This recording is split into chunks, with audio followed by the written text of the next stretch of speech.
Assalamualaikum warahmatullahi wabarakatuh. Perkenalkan, nama saya Erwin Ardian dari kelas 11 TKJ. Di sini saya mau menjelaskan tentang komponen-komponen jaringan berbasis luas atau yang kita bisa sebut dengan WAN. Yang pertama, pengertian WAN. Wide Area Network atau WAN adalah jaringan komputer yang luas cakupannya dapat mencapai satu negara bahkan benua. Umumnya digunakan untuk menghubungkan perangkat-perangkat yang tidak dapat dihubungkan melalui jaringan LAN maupun MAN. Hal ini membuat WAN dapat digunakan secara luas. Komponen-komponennya ialah 1. Repeater. Seperti umumnya, suatu sinyal listrik yang dikirim lewat suatu media perantara semakin jauh dari pemancar akan makin melemah sehingga suatu saat tempat tertentu sinyal tersebut tidak dapat diterima dengan baik. Repeater adalah suatu peralatan jaringan yang berfungsi untuk memperkuat sinyal yang akan dikirim agar dapat diteruskan ke komputer lain pada jarak yang jauh. Repeater bekerja pada lapisan physical layer dan tidak memiliki suatu tingkat kecerdasan untuk menentukan tujuan akhir sinyal. Repeater umumnya digunakan pada topologi bus, di mana sinyal hanya diperkuat dari satu segmen ke kabel lainnya. Dan ini contoh dari repeater alatnya. Yang kedua ialah hub.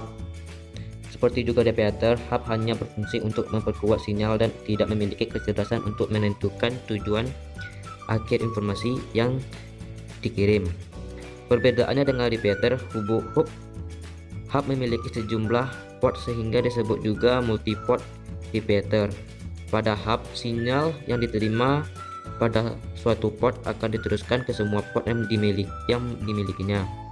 Hub umumnya digunakan pada jaringan dengan topologi star. Jaringan komputer dapat diibaratkan dengan jarak kendaraan umum. Pada suatu hub, hanya terdapat satu jalur untuk ke semua kendaraan yang masuk dan keluar. Oleh sebab itu, setiap kendaraan harus bergantian menggunakan jalur tol atau hub tersebut jika tidak ingin menjadi tabrakan. Oleh sebab itu dikatakan bahwa hub hanya mempunyai satu kolison domain atau wadah tabrakan untuk semua port. Hub hanya mendukung mode half atau half duplex karena hanya memiliki satu domain kolison untuk semua port. Pada status half duplex, datanya hanya dikirim atau diterima secara bergantian. 3. Byte. Jika jumlah komputer bertambah banyak, lalu lintas data pada jaringan bertambah padat sehingga dapat menimbulkan masalah kemacetan jaringan. Seperti juga jalanan untuk kendaraan umum. Jika jumlah kendaraan di jalan semakin banyak, lalu lintas semakin macet. Untuk mengatasi masalah ini dibuat jalan-jalan baru, jalan tol. Demikian pula untuk mengurangi kemacetan pada jaringan komputer, maka jaringan-jaringan tersebut dibagi-bagi menjadi beberapa segmen jaringan yang lebih kecil. Peralatan jaringan yang dapat membagi satu jaringan menjadi dua segmen adalah bridge. Bekerja pada lapisan data link sehingga mampu untuk mengenal alamat MAC. Bridge memiliki tabel penerjemah yang secara otomatis membuat daftar alamat MAC dari komputer yang berada pada jaringan. 4. Switch. Switch adalah sebuah alat jaringan yang melakukan penjembatan tak tampak atau penghubung penyekatan segmentation banyak jaringan dengan pengalihan berdasarkan alamat MAC.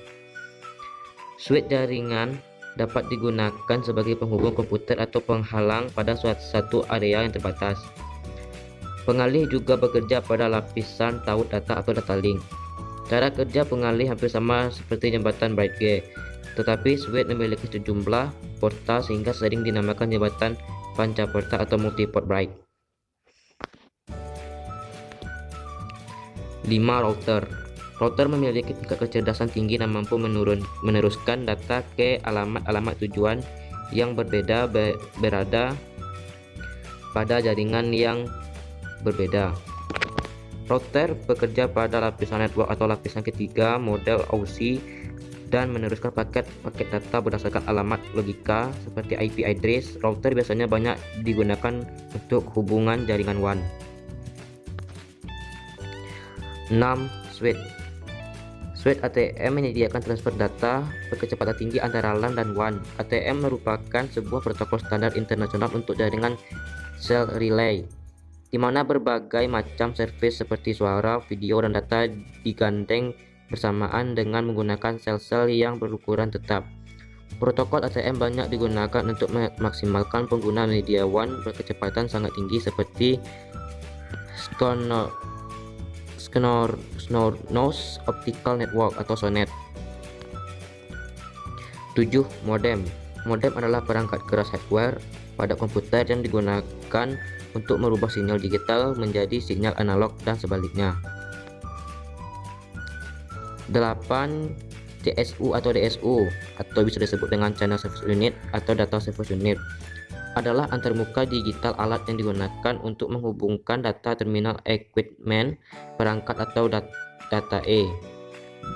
DTE, seperti router untuk sebuah rangkaian digital, misalnya T1 dan atau T3 line. 9. Multiplexer. Multiplexer atau disingkat MUX adalah alat atau komponen elektronika yang bisa memilih input atau masukan yang akan diteruskan ke bagian output atau keluaran. Pemilihan input mana yang dipilih akan ditentukan oleh signal yang ada di bagian kontrol kendali select. 10. Communication server merupakan sebuah perangkat lunak komunikasi yang digunakan untuk transfer data. 11. Frame relay, protokol packet switching yang menghubungkan perangkat-perangkat telekomunikasi pada suatu wide area network atau WAN. Protokol ini bekerja pada lapisan fisik dan data link pada model referensi OSI. Dan yang terakhir adalah media transmisi. Media transmisi adalah media yang menghubungkan antara pengirim dan penerima informasi data. Karena jarak jauh, maka data terlebih dahulu diubah menjadi kode atau isyarat.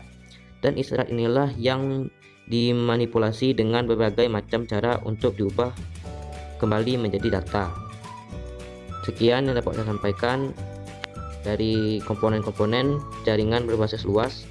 Saya ucapkan terima kasih. Assalamualaikum warahmatullahi wabarakatuh.